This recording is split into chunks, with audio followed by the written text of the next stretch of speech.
Close your eyes and think of the last time you had a fantastic, most wonderful idea.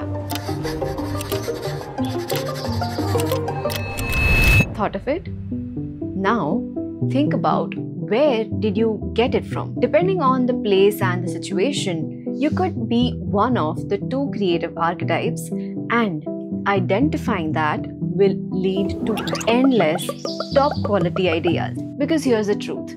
We live in 2025, the idea economy. Everyone's producing reels, brand campaigns, podcasts, startup pitches, and whatnot. But behind all that noise lies the quiet, haunting question. How will I find the best idea to crack this? Will it be better than the rest? What if it fails? Don't worry. By the end of this video, you will have your answer and a deeper insight into how ideas work and, more importantly, how to make them work for your career and for your success. I'm Mahima and this is Pure Biceps Skill House.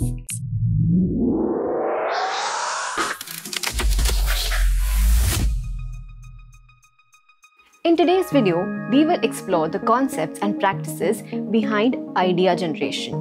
We will break down the psychology, look at case studies, and run interactive self-tests so you know which of the creative archetypes you fall into. Also, let me tell you, this is not about comparison or preference of one over the other. It is about understanding your rhythm. Because we live in a world where creativity isn't a hobby anymore. It is survival. India is bursting with creativity. Over 100 million digital creators who are creating content. More than 2.8 million registered businesses, each fighting to market themselves through content. In 2024 alone, India's creative industries employed over 8 million people with double-digit annual growth. The demand for fresh ideas has never been higher. But here's the dilemma. Most people probably don't know how their own ideas actually form. On the other hand, a LinkedIn survey revealed 94% of hiring managers say creativity is the #1 future skill. Massive demand, but minimal awareness. That's where the struggle is.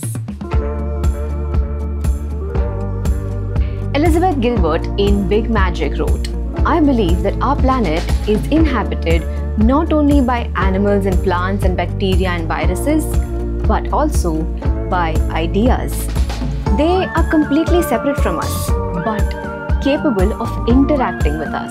And the only way an idea can be made manifest in our world is through collaboration with a human partner." Essentially, you, human, are an instrument through which an idea, which already exists, expresses itself. These floating entities or ideas often arrive when you are not forcing them. Shower thoughts, train rides, waiting at the airport. And even अगर अपन nature की बात करें तो जैसे अभी ये बीच है, आप देख सकते हैं कितना सुंदर स्काई है, कितना सुंदर पानी है. तो ये चीजें हैं जो एक पॉजिटिविटी लेके आती हैं और इससे आपके आइडियाज फ्लो भी हो पाते हैं और नेचर भी आपको हेल्प करता है कई बार आपको नए थॉट्स, नई चीजें रियलाइज कराने में, सिखाने में. J.K. Rowling got the idea for Harry Potter during a train journey from Manchester to London in 1990. The idea of a young boy attending a school of magic simply fell into her head. She spent the next several years developing the concept on scraps of paper and napkins. She worked on characters and imagined the entire world of Hogwarts. Psychology proves it. Walking boosts creative output by 60%. Daydreaming, 20% of scientists and writers say that is when the best ideas emerge. मेरा ऐसा कोई timing नहीं है क्योंकि मैं mostly जब ऐसा creative process में रहता हूँ तो मैं या तो ट्रेवल कर रहा होता हूँ या गाने सुन रहा होता हूँ. तो for me it is a flow कि कब आ जाए, कब यूनिवर्स आपको कुछ थॉट्स दे दे. तो like most of the time is creative time for me. And there's a way to prove this too. While researching this, I found something very interesting too.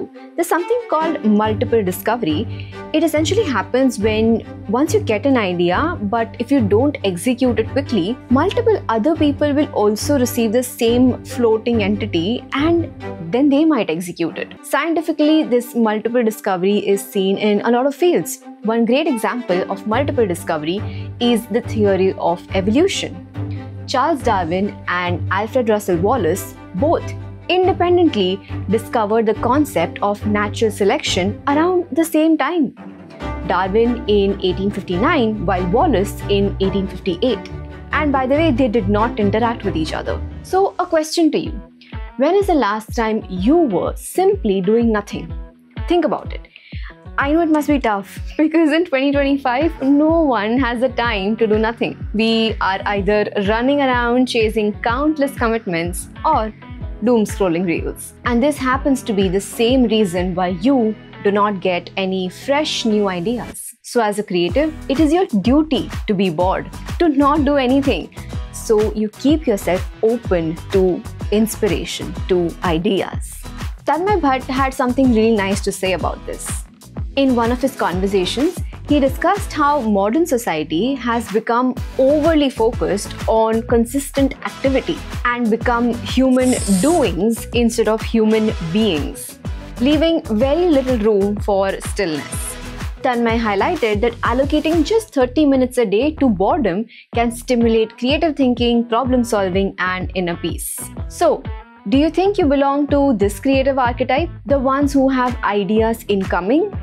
Then you fall under the category of receivers. Well, your task today onwards should be to take out some time to do absolutely nothing and just notice how the ideas, the floating entities, will come to you in all their glory. Haruki Murakami, one of the world's most acclaimed novelists, has a famously rigid routine. He wakes up at 4 a.m., writes for 5 hours straight, and then spends the rest of his day running or swimming. He repeats this every single day, like clockwork. That is an outgoing approach. Discipline over waiting. Structure over spontaneity. I'm at my most creative usually in the mornings. That's when my mind feels uncluttered and fresh. Just a clean desk, a laptop and a quiet environment energizes me generally. That keeps me going into the flow without any distraction. So that's how my creative flow also kicks in, and that's how I, work in a very distraction-free environment. James Clear in Atomic Habits explains repetition is the mother of creativity. And science backs him up. A Stanford study found that groups trained in creative habits produced 350% more ideas and 415% more original ones than untrained groups. Here's a little exercise for you. Just set aside 10 minutes for an entire week. Maybe the same time it'll be better. Write down as many ideas as possible. 40, 50, 100. Then cross out the first 20 because the first 20 are usually cliches, just recycled patterns. Your brain just spits them out. True originality emerges only after the surface level noise is gone. And then watch. By the end of the week, the truly unique ideas, they will start accumulating. If you too have a structure around your creativity like this, you fall under this archetype. And here's the truth. People of this archetype are active researchers. They collect ideas like raw material, saving reels, bookmarking YouTube videos, clipping podcasts, filling up their notes app or even their personal WhatsApp group. Over weeks, months and years, they build a private library of references, inspiration. And when it's time to create, they go back, sit through those references, and suddenly the dots connect. That's not luck. That's deliberate preparation. Think of Steve Jobs. He once obsessed over calligraphy classes in college, and decades later, that obsession defined Apple's typography and user interface. A random input recombines and connects to a breakthrough idea. So, if you're a creative that generates ideas, your strength lies in routines, research, and recombination. The formula is simple. Expose yourself to diverse inputs every single day. Save and archive things that inspire you. And then when you need ideas, return to your archive and start connecting the dots in ways nobody else could have imagined. And one more point to highlight that, in my opinion, creativity comes through being disciplined, doing the same thing every single day and being in that flow. And I believe when you are in the flow, creativity just falls into your place. I'll take an example of Casey Neistat, who has spoken about always carrying notebooks and saving snippets of his daily life. Years later, those fragments often resurface as backbones of his films. Or even closer home, creators who build entire scripts out of saved reels and news articles that they've been archiving for months. Did you relate to this type of ideation process too? If yes, you belong to the generators. You guys are the ones who prove that creativity isn't only about waiting for that eureka moment, for lightning to strike. It's about building the storm yourself. So, did you figure out which one are you? A, the receiver. Ideas arrive in stillness, in boredom. Versus B, the generators.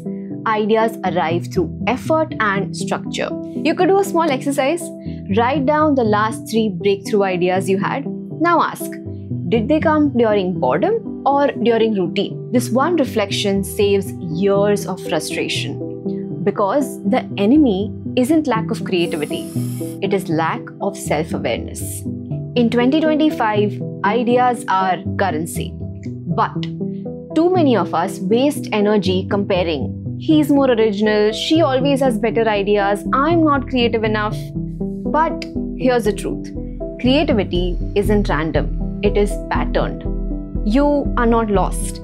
You just need to find your pattern. And let me tell you, once you do, the wonderful ideas won't stop flowing. Personally, I think I fall into type 1. I get very random ideas when I'm actually doing nothing, and I ensure I take out the time to do nothing. I think reading the book Big Magic was a life changer for me. So if you're a reader, I would highly suggest it. Even Atomic Habits for that matter.